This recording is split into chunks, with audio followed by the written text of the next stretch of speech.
hits, we get this, 2 bands of hits. And with waves, we get an interference pattern of many bands. Good so far. Now, let's go quantum.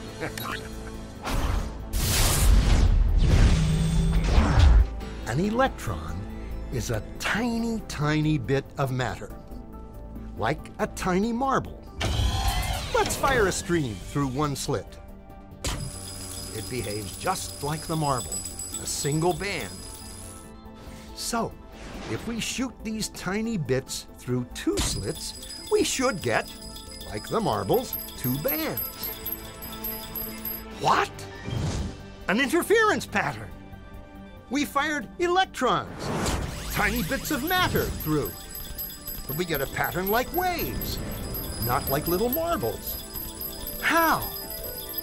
How could pieces of matter create an interference pattern like a wave?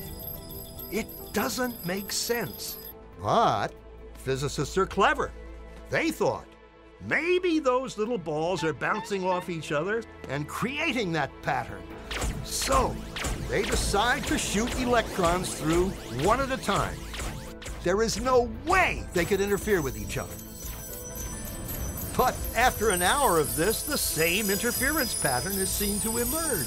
The conclusion is inescapable. The single electron leaves as a particle, becomes a wave of potentials, goes through both slits, and interferes with itself to hit the wall like a particle. But mathematically, it's even stranger.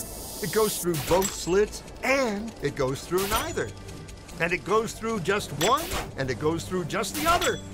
All of these possibilities are in superposition with each other.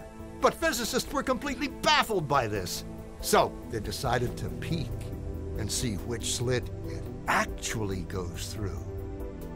They put a measuring device by one slit to see which one it went through and let it fly. But the quantum world is far more mysterious than they could have imagined. When they observed, the electron went back to behaving like a little marble. It produced a pattern of 2 bands, not an interference pattern of many. The very act of measuring or observing which slit it went through meant it only went through one, not both. The electron decided to act differently, as though it was aware it was being watched. And it was here that physicists stepped forever into the strange, never world of quantum events. What is matter? Marbles or waves? And waves of what? And what does an observer have to do with any of this? The observer collapsed the wave function simply by observing.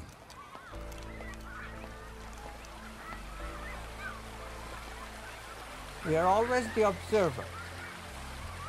But sometimes we identify with the event so much so that we even lose the aspect of the observer.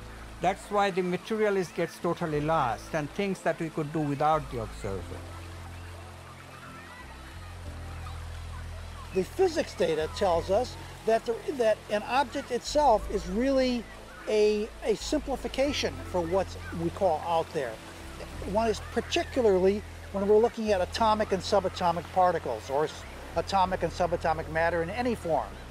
What we find is how we go to look at it, what we choose to examine it with, actually changes the properties of what we observe to be out there. Is this the observer, and which is so intricate to understanding the wacky, weird world of quantum particles and how they react? Is this, then, the observer?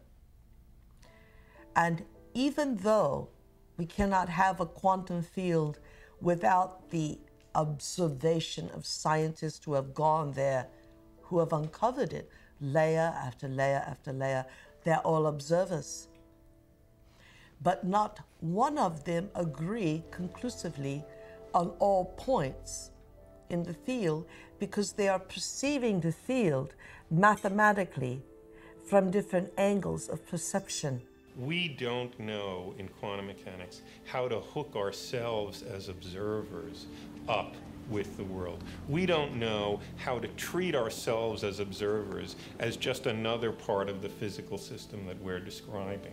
The only way we know how to do quantum mechanics as it's traditionally formulated is to keep the observer outside of the system you're describing.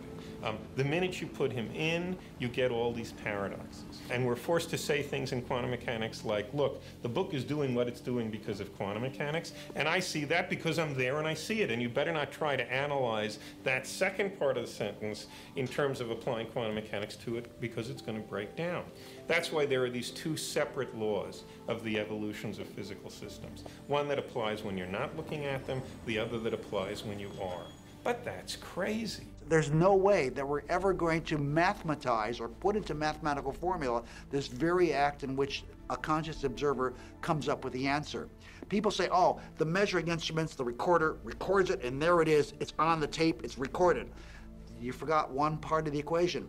Somebody has to look at the tape. And until somebody looks at the tape, it ain't recorded at all. When you are not looking, there are waves of possibility. When you are looking, then there are particles of experience. A particle, which we think of as a solid thing, really exists in a so-called superposition, a spread out wave of possible locations. And it's in all of those at once. The instant you check on it, it snaps into just one of those possible positions.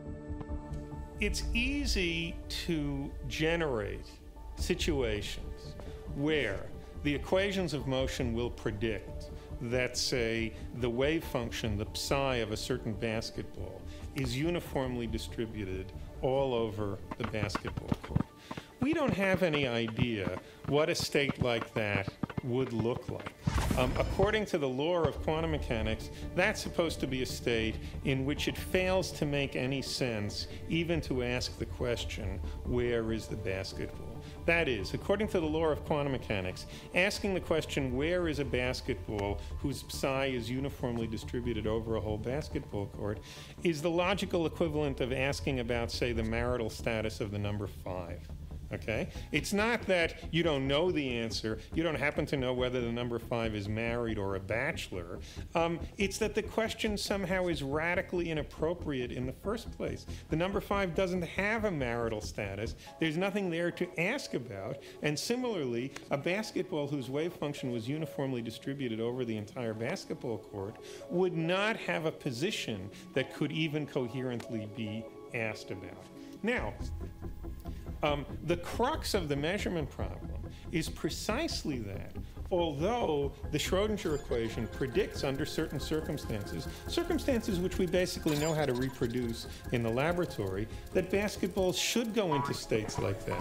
States where there fails to be any intelligible fact, any sensible question even about where they are. And yet, when we go look at the basketball court in situations like that, we invariably see either a basketball over here or a basketball over there or a basketball over there. The fact that we see the basketball in some specific location, as opposed to seeing it in some science fiction state that we can't even imagine what it looks like, where there fails to be a question about what its location is, the fact that we always see it in some definite location is an explicit violation of these equations of motion, and it's exactly there that the measurement problem comes up. You observe, things happen. When you